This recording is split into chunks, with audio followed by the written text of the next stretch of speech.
ये है talks news network और आप देख रहे हैं पॉलिटॉक्स, राजनीति का कच्चा चिट्ठा। मुझसे कहा जा रहा है कि मैं मोदी से मिला हुआ हूं, लेकिन मैं आपको बता दूं कि मोदी और भाजपा से वो मिले हैं। खुद नरेंद्र मोदी ने भी कही थी कि राहुल गांधी उनके खिलाफ बयानबाजी करते हैं और फिर संसद में गले मिलकर कहते हैं कि हमारा दिल साफ है। तो आप बताइए कि वो लोग मोदी जी से मिले हैं कि मैं मिला हूँ। ये कहना है कांग्रेस को अलविदा कहने वाले दिग्गज नेता गुलाम नबी आजाद का। जम्मू कश्मीर के पूर्व मुख्यमंत्री एवं केंद्रीय मंत्री गुलाम नबी आजाद ने गुरुवार को कांग्रेस पार्टी के सभी पदों से इस्तीफा दे दिया था। आजाद ने अपने 5 पन्नों के पत्र में राहुल गांधी पर जमकर निशाना साधा तो सोनिया गांधी की तारीफ में कसीदे भी गढ़े। लेकिन सोमवार को आजाद ने एक बार फिर राहुल गांधी एवं कांग्रेस के कुछ नेताओं पर जमकर निशाना साधा। यही नहीं, इस दौरान प्रधानमंत्री मोदी की जमकर तारीफ भी की।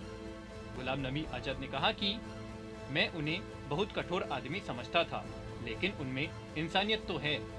आपको बता दें, कांग्रेस पार्टी से इस्तीफा देने के बाद सोमवार को गुलाम नबी आजाद पहली बार मीडिया से मुखातिब हुए।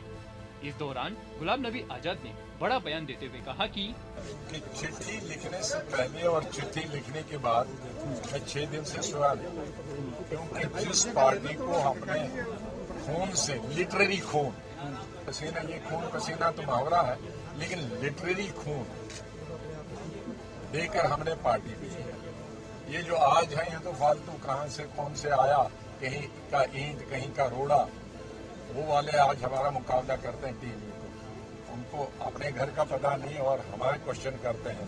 अब वो उनमें से 90% पैदा ही नहीं हुए थे, वो हमें क्वेश्चन करते हैं।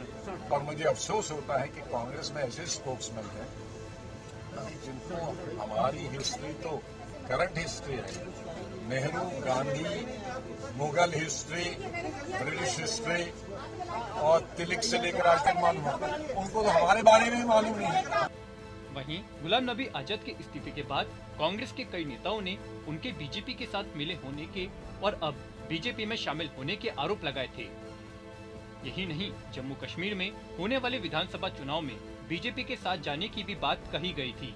इन सभी आरोपों का जवाब देते हुए गुलाम नबी आजाद ने कहा कि ये सब मूर्खतापूर्ण बातें हैं।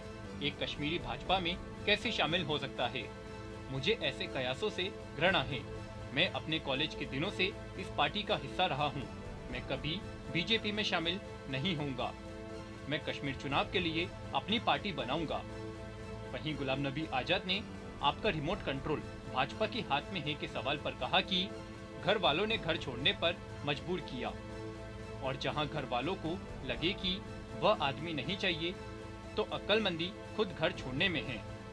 गुलाम नबी आजाद ने संसद में राहुल गांधी द्वारा प्रधानमंत्री मोदी को गले लगाने वाली घटना का जिक्र करते हुए कहा कि जो स्पीच की कंटेंट्स पढ़े, जो स्पीच मोदी साहब ने की, उसने मेरे लिए नहीं लोया कि गुलाम नबी जाएगा हाउस से तो मेरा खाना हजम नहीं होगा। उसने एक घटना के बारे में बात की। शुक्र करिए, मैं मोदी साहब को समझता था बड़ा क्रूड आदमी है, शादी नहीं की है, बच्चे नहीं है, बीवी है, तो इसको कोई परवाह नहीं होगा, लेकिन कम से कम इंसानियत तो उसने दिखाई। वहीं कांग्रेस पार्टी पर निशाना साधते हुए गुलाम नबी आजाद ने कहा कि मोदी तो सिर्फ एक बहाना है।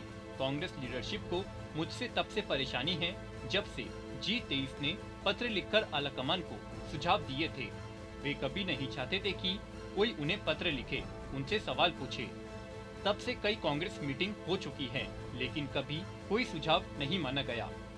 गुलाम नबी आजाद ने आगे कहा कि हमारे लोग में तो ज्यादा पढ़े लिखे नहीं पार्टी में, और बेचारे बच्चे जो आते हैं और जो ये डीएनए करता है, वो खुद कांग्रेस पार्टी के मेंबर तक नहीं, ब्लॉक में रहे, डिस्ट्रिक्ट।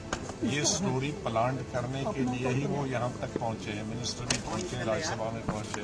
उनका पार्टी का डीएनए क्या है किसी को मालूम नहीं, किस स्टेट से है वो मालूम नहीं है, किस डिस्ट्रिक्ट से है ये मालूम नहीं। पहले तो अपना वो डीएनए चेक कराएं, वो कहाँ के हैं, किस पार्टी के हैं। वो तो फ्रीलांसर थे कुछ साल पहले, 96, 98 गवर्नमेंट में वो किस गवर्नमेंट के लिए काम कर रहे थे एज मुलाजम। हमारी गवर्नमेंट नहीं थी, किसकी मुलाजम थे वो? तो उनका डीएनए चेक करें कि किस किस पार्टी में उनका डीएनए रहा था। सामने सबसे ज्यादा अफसोस तो यही है कि आउटसाइडर जिनको कांग्रेस का कोई अता पता नहीं है, जो चापलूसी करके या ट्वीट करने के लिए उनको पद मिले हैं, वो आरोप लगाएं तो हमें बहुत आजाद साहब सोनिया गांधी को लेकर गुलाम नबी आजाद ने कहा कि 1998 से 2004 के बीच तत्कालीन अध्यक्ष सोनिया गांधी वरिष्ठ नेताओं से राय लेती रही। उन्होंने मुझे 8 राज्यों की जिम्मेदारी सौंपी। मैंने उसमें से 7 राज्यों में जीत दिलाई। उन्होंने मेरे काम में दखल अंदाजी नहीं की। लेकिन जब राहुल गांधी आए तो 2004 के बाद सोनिया गांधी वरिष्ठ नेताओं की बजाय राहुल गांधी की ही बात मानने लगी।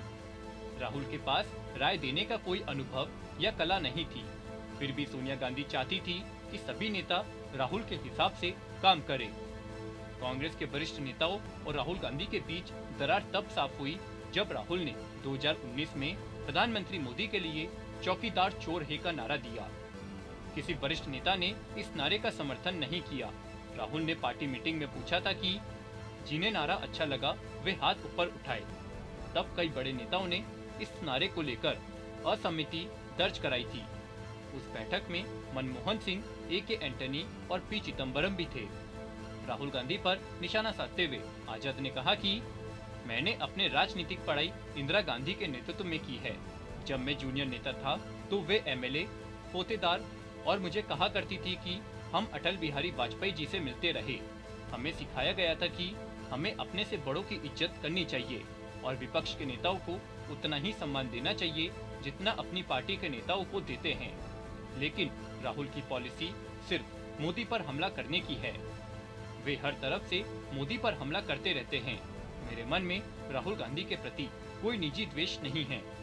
वे एक अच्छे इंसान हैं, लेकिन राजनीतिज्ञ के तौर पर उनमें वो बात नहीं है। उनमें हार्ड वर्क करने की कुशलता नहीं है। पॉलिटॉक्स ब्यूरो, दिल्ली। ये है टॉक्स न्यूज नेटवर्क और आप देख रहे हैं पॉलिटॉक्स, राजनीति का कच्चा चिट्ठा।